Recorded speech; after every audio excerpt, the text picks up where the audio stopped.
guys, I am Poulomi and welcome back to my channel, The Offbeat Explorer, where I explore off-the-map places as well as share my perspective and lifestyle with you guys.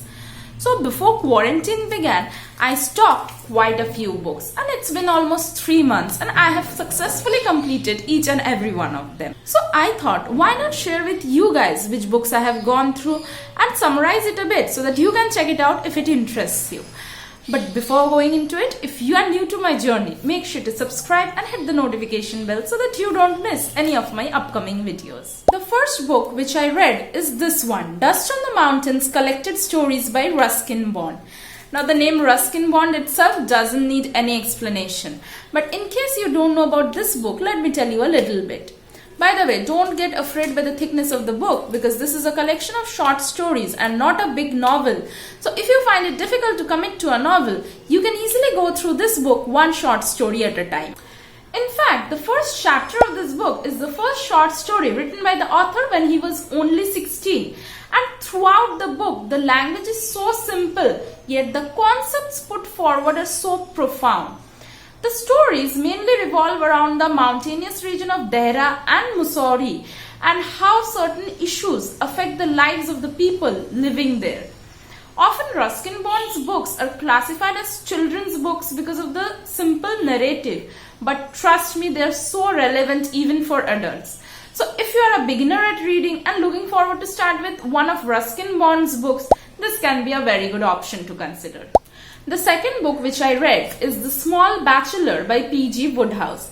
This is another light-hearted read where the protagonist is an amateur artist who falls in love with a lady called Molly Waddington, but he is very shy to approach her.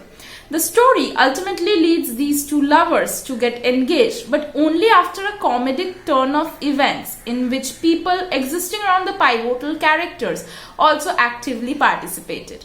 Now don't get me wrong. P.G. Wodehouse is one of my favorite authors whose humor sense really cracks me up. But this was perhaps not his best work.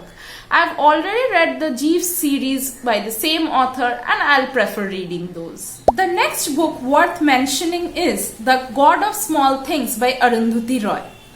I just have one thing to say about this book. It speaks to me in so many layers and every time I read it, I find a new meaning in it.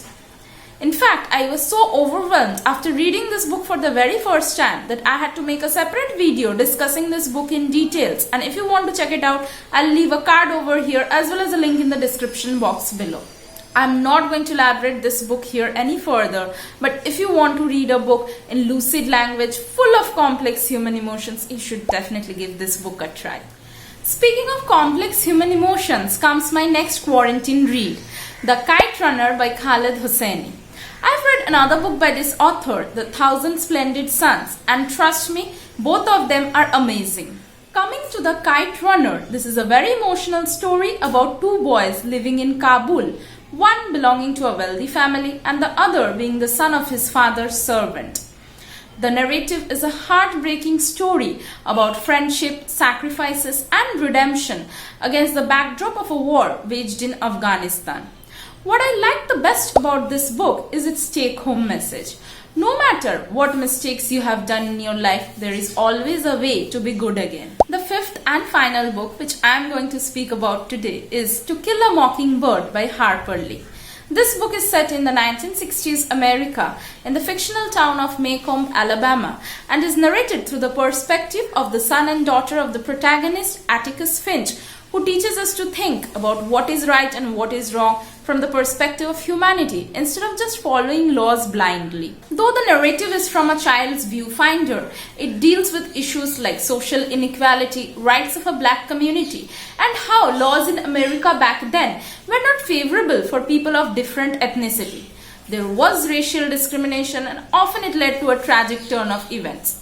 Also, it's 2020 now, and have things really changed much? That's a whole new topic of debate for another day, but you guys let me know in the comments below about your thoughts if you have read any of these books. If you have liked this video, make sure to give it a thumbs up and subscribe to my channel. See you guys in my next video. Until then, keep reading and stay safe.